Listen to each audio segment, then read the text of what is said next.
Hi everybody, Tom Lloyd, CCTV, out here at the brand new Family Services Center for Human Services, and joining me is the Director of Human Services, Carrie Walsh. And Carrie, thank you so much for inviting us out here. Thanks. Talk to me about this dream come true.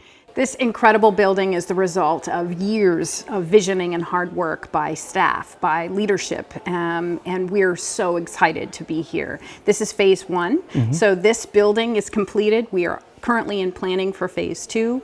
At the end of phase two, we will have 14 different nonprofit and community organizations all working together here in Parkside to be able to better serve folks in our neighborhoods that need us. And while we're waiting for phase two, talk to me about this phase one. What is going to be in this building? So currently, who's located here, we have our Human Services Neighborhood Services Division, we have our Intake Services Division, we have Deaf and Hard of Hearing Services, Charlotte Behavioral Health Care, Drug-Free Charlotte County is here.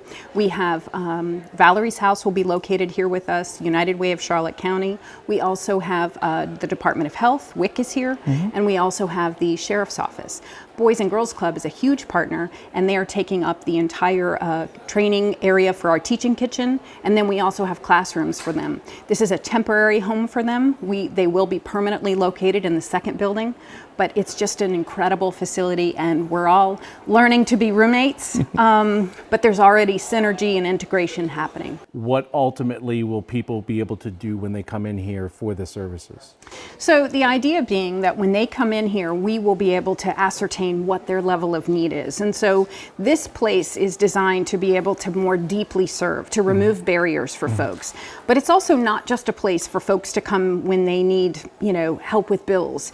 That is one thing we can certainly do, and we can provide those kind of financial supports and stability programming. But also what we're trying to do is, through a trauma-informed approach, we're trying to get to the root of what's needed and what's necessary. We want to be able to take people from surviving to thriving.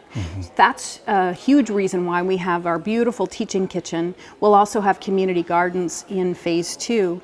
One of the things we want to be able to do is connect with people in a way that helps them know that there are people, there are programs, there are community organizations that can help them.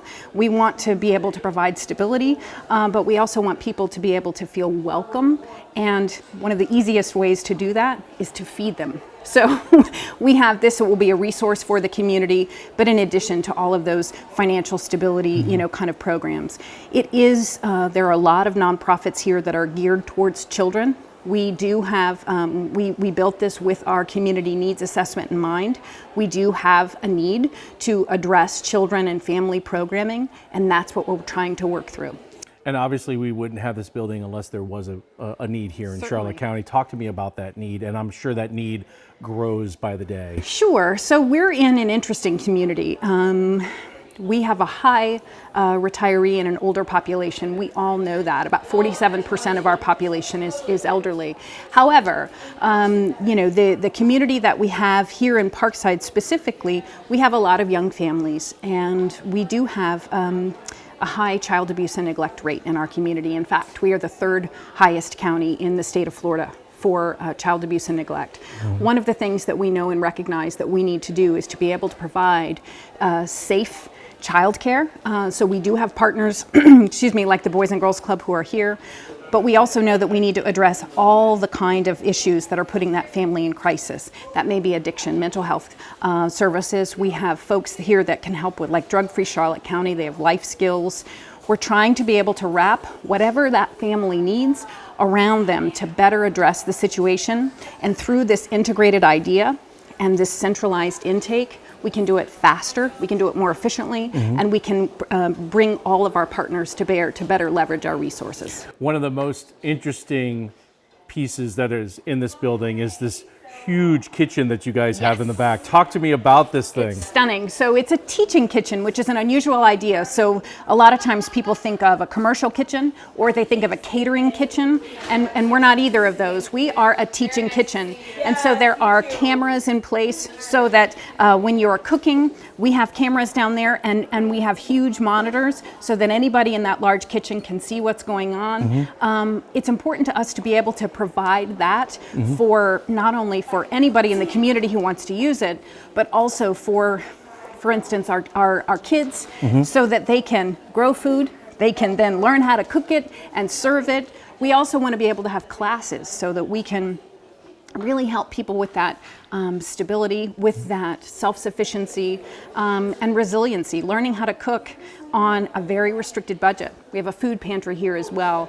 So helping people just through through their stomachs is an easy way for us to do it. It's also not threatening, right? So phase one's complete. When is phase two starting?